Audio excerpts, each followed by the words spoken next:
to be a masterpiece and to be a work in progress at the same time. That's the art of falling in love with yourself. I realize that sometimes the only one that can put the pieces back together is yourself. With love, Mafe.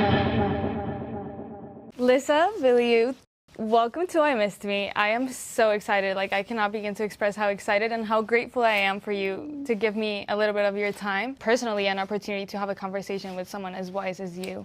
We've had conversations with Tom, me and my family, and he's amazing. And he always talks about you. Like, the first thing that he said was like, I'm obsessed with my wife. And I was like, that's the cutest thing ever. Because people say that like behind a strong man, there's a strong woman. But I believe that next to a strong man is a strong woman. And that's you for Tom. So I'm so grateful. I'm excited for today's conversation. Thank you so much for being here and giving me the time. Thank you so much. I really can't wait. I think that relationships is like one of the most important and, you know, things at least in my life. And so the more wisdom that we can share to anyone listening, the better. So thanks for having me on. For sure. And it is one of the main questions that people ask on like I Miss Me is like help, because I'm going through heartbreak or toxic relationships and stuff. And I'm so excited to talk with you because you are so wise and like obviously in such a healthy relationship, but haven't always been. So you've been through like both. So you know both sides. But I want to start off by asking you and talking about confidence, because you embody confidence. You talk about confidence. You're obviously super confident, but you were never like have been like always that way. Like you definitely went through struggles and insecurities. When was that point? Like, do you have to hit a rock bottom for you to like actually start working on your confidence? How did that like self-work start? Yeah, thank you. I definitely was not confident. I was petrified to ever get in front of the camera. I never thought my voice mattered. I was very insecure. I was bullied and teased when I was a kid for my looks, even in my teenage years. And so when I finally got my first boyfriend at the age of 15, I was so excited. I thought that my life was complete and that it gave me the validation that I felt like I needed to feel good about myself. And of course, you know, the punchline to that is you have to actually seek your own validation and not get it from external sources. I think when it comes to confidence, the problem is that most people look at confidence as being the starting point. But really, actually, confidence is the byproduct. So it's the end of getting started, doing something over and over again, and the result is confidence. Right. So if we just shift the way that we think, instead of saying, my goal is, I want to be confident in order to start something, flip it and say, I need to start something in order to be confident. And so the very first place I start is, where do you want to be confident in what? Why do you want to be confident in there? And what does that first step look like? Because just like anything, if you think about babies, babies didn't come out of the mother's womb and then start walking, right? They stand up, they wobble, they fall on their face, they get back up, but they don't lose the ability to keep going until they have the confidence to just walk. Right. They have to keep falling, you have to keep trying. So it all starts with that foundation, and that's why you have to know what you're trying to get confident in. How do you get started? And then know that over time, getting good at something allows you to become competent. Once you become competent at something, then the confidence comes. Wow. What was that point, would you say, for you that like, did you have to like fall enough times for you to be like, okay, I have to like get back up, but like with grace? Yeah. In every single thing that I've ever done, I've had to do that. So let's say, for instance, relationships is the big thing, right? I was in a toxic relationship and I kept going back. Even when he was verbally abusive to me, even though he was gaslighting me, even though he wasn't kind human, I just kept going back. Now, why? Why is it that we find ourselves, even when we know that they're not good for us, even when we know that they can say one word and for the rest of the evening I'm in tears because their words are so powerful, why do I keep going back to that person? And I think it became the identifying thing in hindsight once I left, that I had to work on myself. I have to say, how do I feel good about myself? Even with my husband, right? You even said, you know, my husband speaks very highly of me. I've been now married for 21 years. And so he is my everything. But at the same time, I have to make sure I don't rely on him. Right. I don't rely on him to feel good about myself. I rely on myself. Why? Because I'm in control. If I know if I show up today, then I achieve this. And if I don't show up today, then I don't achieve that. Now that's on me. But if you rely on someone else, then that you relying on them is dependent on how they feel. If they're tired, if they're annoyed, if they're frustrated, if they're having a bad day, now that can affect you. And now your great day turns into a bad day just because they're in a bad mood. So how do you start to disconnect? I think it really comes down to identifying what are the things you can do to validate yourself. So the things that I do are, step one, my health. My health is very important to me. And so every day, what can I do that I can validate myself because I said my health is important and I showed up. So I work out every morning. From Monday to Friday, I go to the gym. Why? Because that builds my own validation. I said I was going to do something and I did it. So that's kind of like the one little thing, one little tip for anybody at home. What are those small things you can do that you said you were going to do something and you showed up for yourself? I said that I was going to set a boundary today.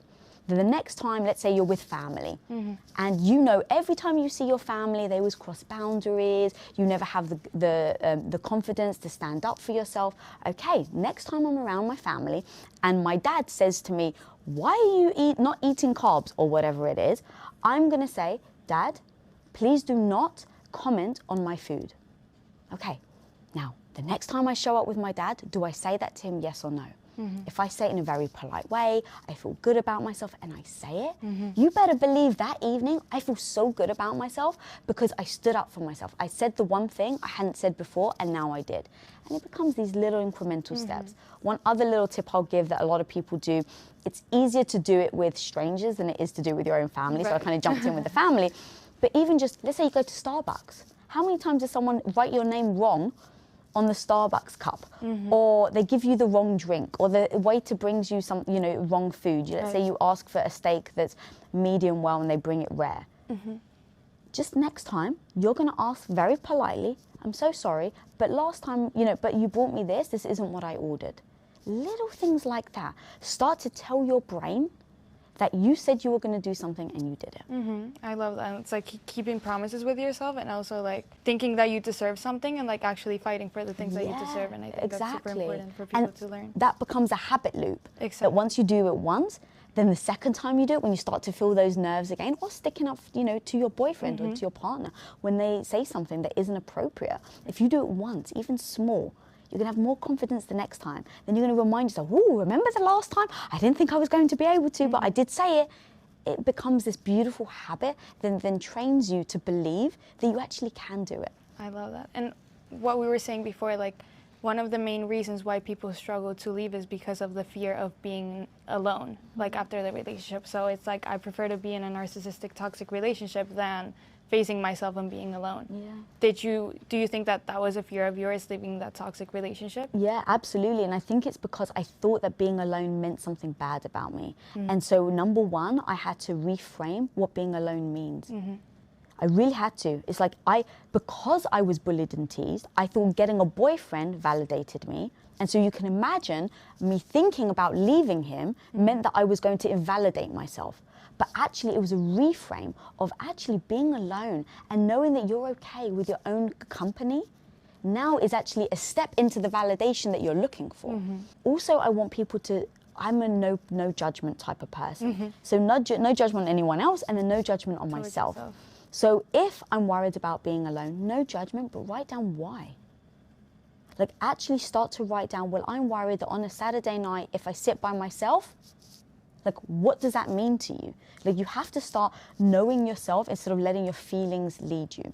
So if you can get more into your mind and a little less out of your heart, start writing those things down. Because what happens is you realize all those fears you have, it won't wreck you. Like, all the things that you're worried about, it won't destroy you. It may hurt, it may sting. But what's worse? Being in a toxic relationship where every single day it hurts, or having the pain of being alone momentarily to know that actually the sun shines at the other end. Right. And I'm not like a woo-woo person, like I don't like, oh, everything's gonna be okay. Right. No, you have to work at it. You have to say, okay, I'm lonely today. That's okay. And how do you feel being alone? Well, my negative voice that's telling me, see, I told you, nobody loves you. Okay, is that actually true? Like, write down what that voice is saying in your head and then say, is it actually true? Does nobody on the planet love you? Okay, I'm not pretty enough and that's why I don't feel validated. Are you really not pretty enough? Like, look at 7.7 billion people in the world, and if you don't feel pretty, how do you think everyone else feels? Right? Because there's going to be maybe 6 billion people that are, I don't want to say less pretty, right? But like are on par. So that belief that you had, or next thing I would say is, would you say that to your best friend? Would you say that to your mother or to your sister? If the answer is no, then don't beat yourself up, but now say, how do I reframe it? If you look in the mirror and you think of yourself as ugly, how do you reframe it? That isn't easy. I realized how many times I would walk past the mirror and insult myself. Why? Because I had it in my head. When you're told that you're not pretty for years and years and years by the world, by the friends around you, by high school, okay, you then start to believe it. Don't beat yourself up that you believe it, but now, how do you think you feel when you look in the mirror and you're repeating what those bullies are saying to you? That isn't going to heal you. So how do you switch it? Start taking inventory. Maybe you don't look in the mirror, or maybe you start to catch yourself and you say, okay, I'm going to challenge myself. Every time I look in the mirror and I insult my nose, because that was the thing I was bullied for a lot, was my nose. Every time I look in the mirror and I go to insult my nose, what's the thing I can change? I love your eyes, right? What's the thing you can compliment yourself over instead of saying the negative? And again, everything becomes a habit. Right. So it's not going to come easy. You're going to force yourself to believe or to say something that maybe you don't believe at first. That's okay. I didn't believe that I could have the confidence. I didn't think I was worthy enough to ever be on camera or get on stage and speak to people. I was like, who the hell's going to listen to me? But I realized the mindset didn't serve me. And instead of beating myself up or retreating, saying, okay, this doesn't serve what I'm trying to do, how can I change? What are the things I can do to help me build my confidence, to leave that relationship or get in front of the camera? And so I always wear this Wonder Woman necklace. I saw it. I was going to ask about it. This was part of me saying, the voice in my head, I call it, can I swear on your podcast? Yeah, okay. yeah. The bitch in my head, who's always telling me I'm no good, is holding me back. It's holding me back from building my confidence in getting in front of the camera, all the things that I just said. Okay, doesn't serve me. What habits am I going to do? I have to change the belief system that every time I look in the mirror, I'm telling myself I'm no good. How do I change that belief system? Okay, what if, and this was just literally me grasping at straws, what if I got a necklace of Wonder Woman? Wonder Woman's a badass, so cute. right? So if I got the necklace and I put it on and I looked at myself in the mirror, and every morning when I put on my necklace, I tell myself I'm a badass like Wonder Woman. I don't believe it. I know it's bullshit. I don't believe it. But I say, I know I need to create a habit loop that now deters me from the negative habit loop I already have. So, okay, badass like Wonder Woman. Keep putting it on every single day because I see it in the mirror. Every single day. And I did it consistently and it worked. Now, it was multiple things that I had to do, right? I had to change my behavior. I started working out. Movement is very important. But it's these little things where it allowed me to make incremental pivots. Instead of going, no, don't think like that and change.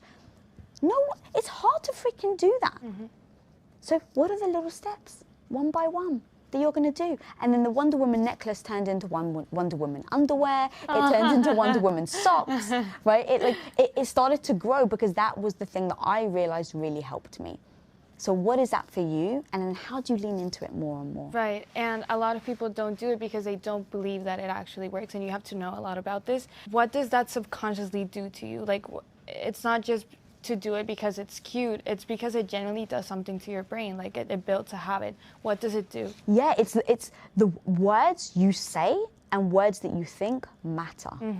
Like it matters. So the mindset shapes how you show up every day. So if you believe you're no good, well, guess what? You're going to show up like you're no good. So you're not going to try for that new job. You're not going to tell the ex or your boyfriend to go away. You're not going to, right, like stand up for yourself and set boundaries with people because you're telling yourself. So number one is, how do you switch the words that are happening in your head? Now, I want to caveat that sometimes it's not easy to just switch it.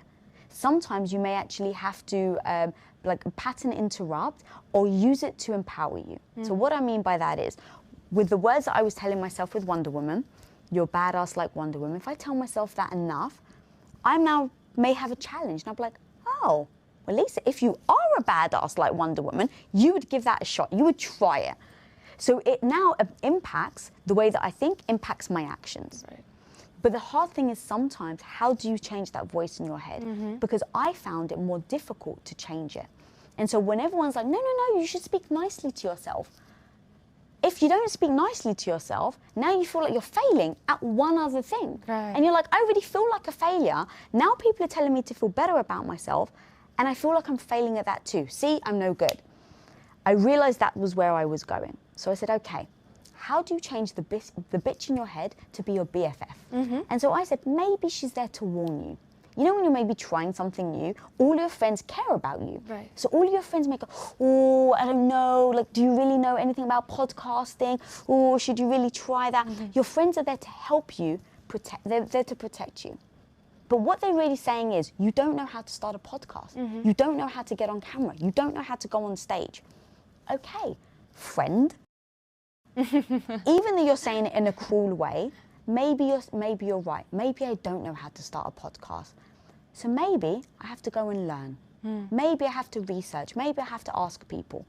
If you can use her or him, the voice in my head, I call it her, if I can use her as my guide, now I can actually change the critic that's always there telling me what I'm doing wrong into my coach, who's now helping me get better. So those are a couple of tactics that I just use that have helped me really change that voice in my head that's telling me that I don't deserve better, or that I'm no good, or that this guy that I'm with right now is the best you're gonna get.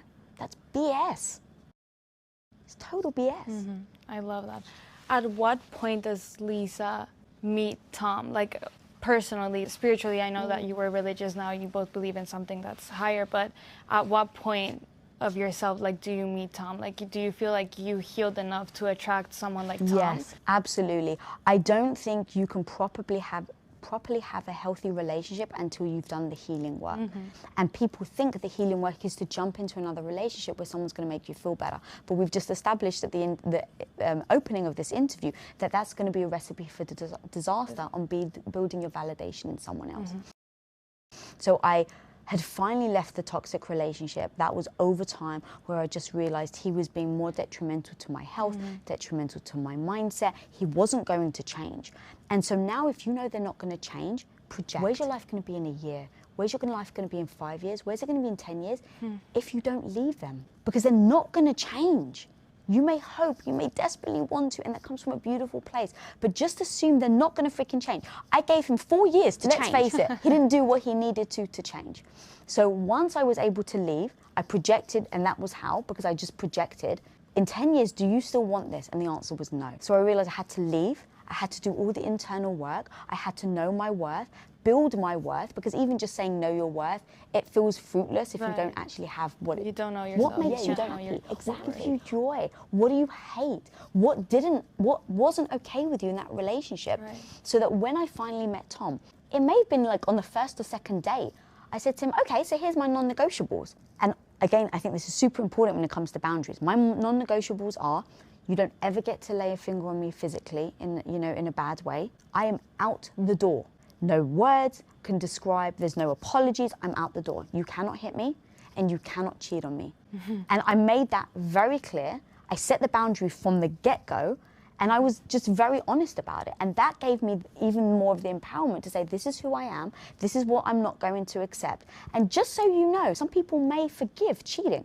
I want you to know, Tom, I'm not going to forgive you. And not only am I not going to forgive you, I'm not even going to give you a chance to explain. Because I want him to succeed. I want him to, I don't want him to cheat on me. So I'm setting him up for success. It wasn't like a threat. It was a very honest discussion about what I was going to accept and what I wasn't. And when you're able to do that, when you're able to show up in the new relationship, in setting very clear boundaries, knowing your worth and making sure they don't pass that, it then sets the relationship up for success. And if you don't have that, if you haven't done the internal work, then you're going to second guess yourself. Or you're going to be with somebody and be like, well, maybe, kind of, oh, well, you cheated, oh, well, it's okay, it's fine. Right. Because you haven't got confidence in yourself to set that and mean it. And when you fall in love, when you have that oxytocin that makes you feel so good, sometimes you're not yourself, right? You do things that your friends were like, you never, like, for instance, you never listened to rock music, and now all of a sudden you're listening to rock music because you're dating someone that loves rock music, right? Like, things like that are silly. But until you know yourself, you're gonna know, until you know yourself, you're not gonna know when you're starting to lose yourself again. Right. Because that's what happened. I lost myself in my past relationship, and I said, I'm not gonna do it anymore. And so how do you make sure you don't lose yourself? You have to know yourself. Lisa, this has been the most wonderful conversation, and I want to close it off by asking you a question that I ask everyone that comes on I Missed Me. And I think it's a very beautiful question, and that is, what does healing mean to you? Healing means to me that you value yourself enough, instead of taking care of somebody else, instead of taking care of everyone around you, instead of people pleasing, it means that you put yourself first. And the second you put yourself first, there's nothing that can stop you. Nothing. And I mean that in an empowering way, not in a like, screw everybody else. It's like that, the idea of putting your oxygen mask on before you help the person next to you. You can't help people, you can't serve people, you can't be a great partner, wife, girlfriend, whatever you want to be, until you heal yourself, until you put yourself first. So yeah, healing to me means that you respect yourself enough to put yourself first. Again, Lisa, thank you so much for your time, for coming on I Miss Me. This is such an honor and pleasure to meet you, to have this conversation with you, and I know that people that are listening are going to love it, so thank you so much. To be a masterpiece and to be a work in progress at the same time, that's the art of falling in love with yourself. I realize that sometimes the only one that can put the pieces back together is yourself. With love, Mafe.